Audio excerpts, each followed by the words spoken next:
日咧，我哋就要去試一部我自己都幾中意嘅車，咁就係 Volvo 嘅 XC40啦。咁咧平時我哋試車咪會去大帽山啊、石澳嗰啲劈噶嘛。咁今日咧，我哋既然試一部日用嘅車，咁不如我哋就行下市區啦，貼地啲啊嘛。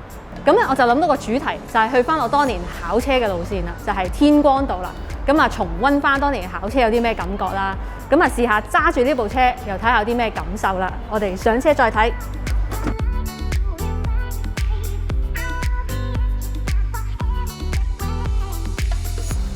出發之前提大家記得 subscribe 我哋嘅 YouTube channel 啦。另外我哋仲有 Facebook 啦 ，Facebook 嘅 Drivers Club 同埋 IG， 大家記得 like 晒佢，買埋我哋嘅雜誌，咁就多謝大家。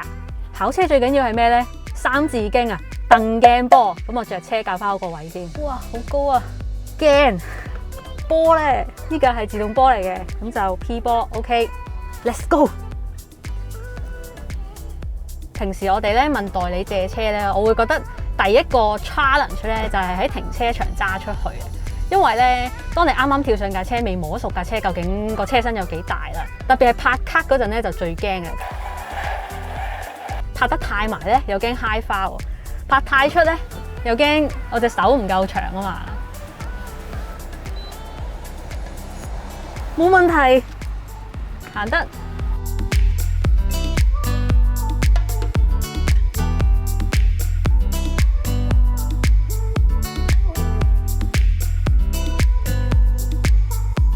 今日測試呢一部咧就係 XC40 嘅 B5啊，咁 B 咧就即係 battery 咁解，就係 mild hybrid 啦。而家試緊呢一部咧，佢就用 2.0 turbo 加摩打啦，馬力咧就係250匹嘅，扭力咧係35.7個 kgm 嘅。咁 mild hybrid 喺呢部車個原理大約係點嘅咧？佢個摩打咧就會要嚟做 starter 同埋發電機嘅。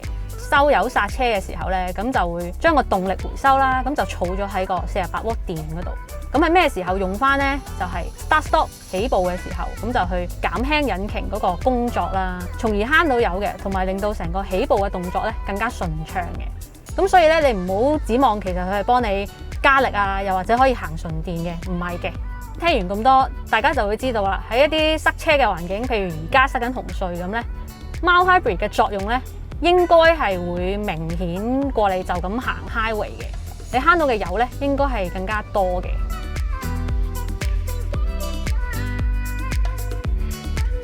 我諗好多女車主啊，或者係新手嘅司機都有相同嘅感覺，就係紅隧又多車啦，又亂啦，其實係咪真係咁難咧？我覺得係唔容易嘅，但係要習慣咯。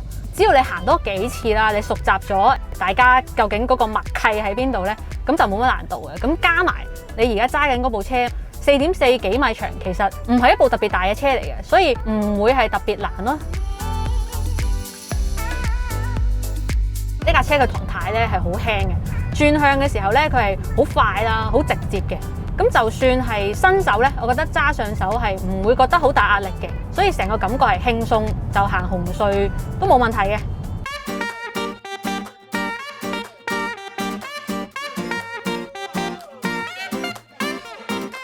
好啦，而家重遊舊地，真係百般滋味在心頭啊！咁究竟應該會發生咩事呢？行一轉睇下點啦。今日見到好多真係嚟考試嘅朋友仔啊，千祈唔好推佢哋啊！大家見到咁咧，好多人話其實揸大車即係當你 SUV 啦，係咪真係難過揸普通房車啊、貼背車好多呢？其實真係唔係嘅，除非你講緊可能係揸最大級嘅 SUV 或者係揸部大貨車，咁梗係喺泊位嘅時候會難過普通 size 嘅私家車啦。呢部車咁樣啦，係同而家最入門嘅歐洲車，譬如係一係啊 A Class 啊，個長度差唔多嘅，只不過高啲嘅啫，所以唔會真係難好多嘅。有死車打右燈望鏡，冇車行得打左燈望鏡行得。我記得呢個彎啊，嗰陣係要二波入去㗎。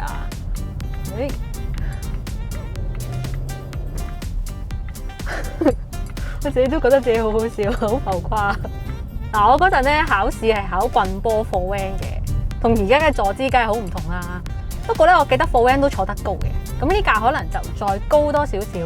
咁我諗對於日常駕駛嚟講，坐得高可能個安全感會多啲咧，因為你望得遠啲啊嘛。咁當然其實揸車就唔係話坐得越高就越安全嘅，其實因為你揸車，無論你坐喺緊咩車度，都係要望遠啲㗎嘛，你唔係淨係望你前面嗰個位嘅。唔好問我考幾多次 pass 啊，我係唔會答呢個問題嘅。斑馬線，我而家同考官講冇人行得，三手太掉頭，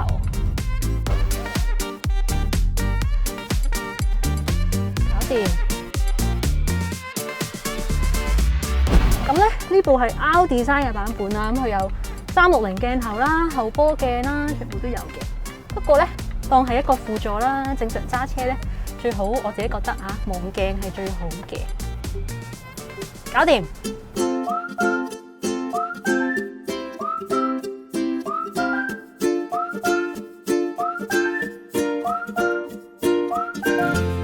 轉眼間，我突然間嚟咗公路嘅咧，因為今日段片咧未完嘅，我咧其實就約咗 Edmond，佢話佢未試過 XC40嘅呢個版本，咁一陣就俾佢試下啦。佢仲話帶我去威添喎，咁啊即管睇下有咩玩啦。頭先我咪話呢架車個軚輕，所以就算新手都好容易操控噶嘛。咁而家就算喺公路上面咧，呢個冇成為佢嘅弱點嘅。就算而家行緊80-90啦，但係堂軚咧輕得嚟，佢係穩定嘅。頭先試過切線啦，都唔會話揈嚟揈去啊，個車身咧都唔會話好啷咁樣嘅，所以係俾到信心我嘅。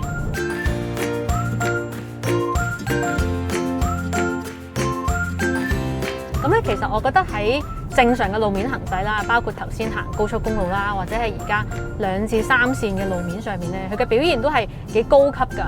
一來係因為個車廂靜啦，其次咧就係車廂嘅動態啦。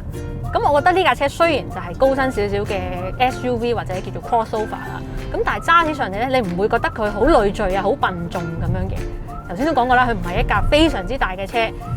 第二咧就係因為呢架車嘅迴旋半徑算細，咁所以咧你轉起彎上嚟咧，你會覺得好似有幾靈活咁樣喎。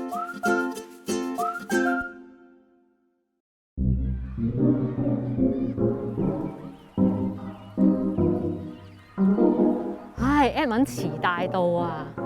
咁不如趁有時間，我而家又講下呢部車嘅外觀啊、設計種種先啊。咁片頭咧，我頭先就講過，我自己都幾中意呢部車啦。其實除咗因為我中意佢揸落去嘅表現之外咧，仲因為佢呢個樣啊。咁而家見到咧，其實同其他德國嘅對手相比咧，德國你會覺得可能有啲車係偏向硬朗啦，又或者係 sell elegant 嘅。但係呢一部咧，每一樣都有啲，但係最出嘅咧都係佢係玩 style。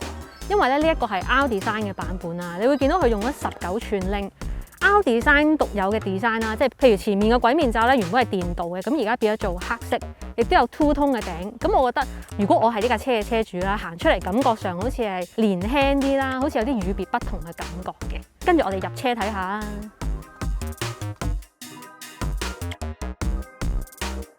其實我覺得車唔一定好大部先可以叫實用嘅。其實如果一部小車，但係佢嘅設計好貼心啊，空間偷到盡嘅話，我覺得都係值得一讚嘅。譬如呢部 XC40咁啦，其實我覺得佢個門壁位置係超大嘅，呢度咧其實可以擺到2樽水都冇問題。中間呢個位咧就可以有無線充電啦。跟住呢個 mon 咧，其實全部 XC40都有 Android Auto 同埋 Apple CarPlay 嘅，呢啲都係其次啊。我覺得呢部車有5個點係非常之貼心嘅。首先第一個咧就係呢度佢有個垃圾桶。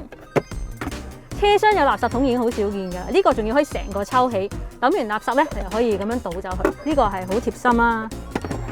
第二樣咧就係呢一個手襪箱，拆咗出嚟有個勾可以擺出嚟，咁你就可以喺度晾一啲外賣啦，咁啊唔驚揸下車倒瀉啦。跟住咧呢度係有個位喺軚盤側邊，就可以擺啲油卡啊、八達通啊嗰啲咁，就非常之方便嘅。第四個咧就係一個好神秘嘅位啦，就喺我隻腳下面。第5樣啦，喺車尾嘅，我哋去睇下啦。呢個咧電尾門嚟嘅，不過呢個唔係重點，而係咧當你收起個行李鏈之後，係可以完美收納喺呢一格度啊，咁就唔使乘客攬住啦。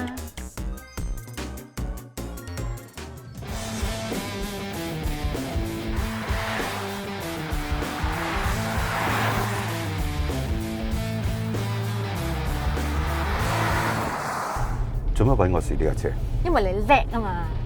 叻有咩叻啊？因為咧係咁嘅，我自己揸車咧通常都係比較鬆容啦，中意慢慢揸啊，嘆下世界咁嘅。咁但係唔係個個都係揸車咁噶嘛，所以 Edmond 咧，據我所知咧，我坐過佢車噶嘛，佢係比較 hyper 啲啊，有時係中意快少少嘅。咁我想訪問下佢揸呢架車有咩感受嘅？其實講到尾，你話我粗魯啲咁解啫，係唔嘛？係温柔地快都得嘅。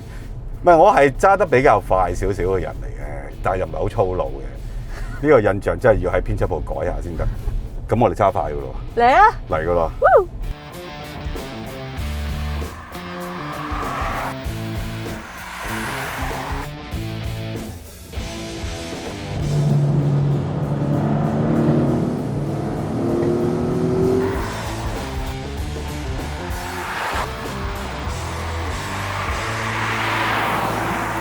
咁我揸得粗唔粗魯咧？阿 Ruby 小姐，嗱，首先咧，我要講翻先，佢好温柔嘅，即係之前喺其他片都有講過啦。我好容易暈車浪嘅，咁但係頭先 Edmond 嘗試揸快少少啦，過下啲彎啊咁，我覺得佢個車身喺車廂入面感覺到咧，冇一種發嚟發去啊，扯住架車過去嘅感覺，所以我個頭咧冇覺得哇好暈啊，冇呢種感覺啦，成架車好平穩咁樣就過咗嘅啲彎。其實頭先我揸得快都發覺一樣嘢就係、佢唔會係嗰種令你感覺好強烈嘅一種 dynamics 嚟嘅，而係佢將每個動作咧盡量好努力咁去平穩。佢經常係想令架車咧盡量喺個中心點度少啲喐，少啲喐，盡量唔好喐，盡量唔好喐。但係佢嘅動作又唔會令到你覺得架車係唔可以快喎，好奇喎。即係當然你如果講個軚，我諗你都有覺得啦，當軚係真係比較輕，好快啊，真係好快。咁所以個動作咧，如果你真係揸得熟練少少咧，或者有經驗少少，控制得好堂軚咧，其實嗰個車身平穩度係真係可以極高嘅。呢樣嘢係我揸呢架車其實冇乜期望嘅，但係啊有啲驚喜喎，真係。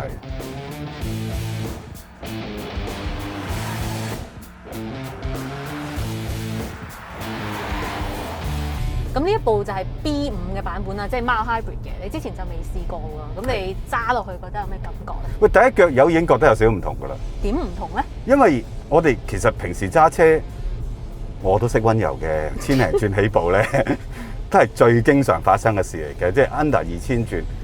咁我咁樣起步啦，我係發覺佢啲力係好 smooth，有一種真係有力嘅感覺啊！即係唔係靠個波箱去拖住你行，好似有種額外個力。係令到佢係啦，就算你跳咗個波，佢嗰個銜接嘅力咧，都唔會係突然間好似好空虛嗰種感覺，好似有嘢托住。係啦係啦，咁所以啊一揸係唔同咗喎啲力。所以如果真係好似 Ruby 小姐所講，我咁粗魯嘅揸法咧，要揸得快咧，就一定要開大 dynamic 嘅，因為 comfort 咧就真係幾花生油嘅。係啊，你有你做啦，我波箱就慢慢嚟㗎，你明唔明？咁但係 dynamic 就好啲，個波箱就勤力少少，會跟得住你個節奏多。係啦，我相信你頭先都覺得啊，呢架車原來都可以去到我個速度喎。但係咧，你就算行得快咧，坐喺入面嘅人唔會覺得好驚咁樣嘅，會覺得啊都幾定嘅。定係你坐得我車多咋？因為你叻啊嘛，都話。又叻，頭先你真係冇暈？冇啊，睇下我雙眼幾有神。咦，有啲閃星星咁喎，好勁喎！咁不如繼續嚟咯喎。轉移陣地。大帽山？驚你啊！不過我唔揸，俾你揸。我揸啦，睇下到時你穩唔穩。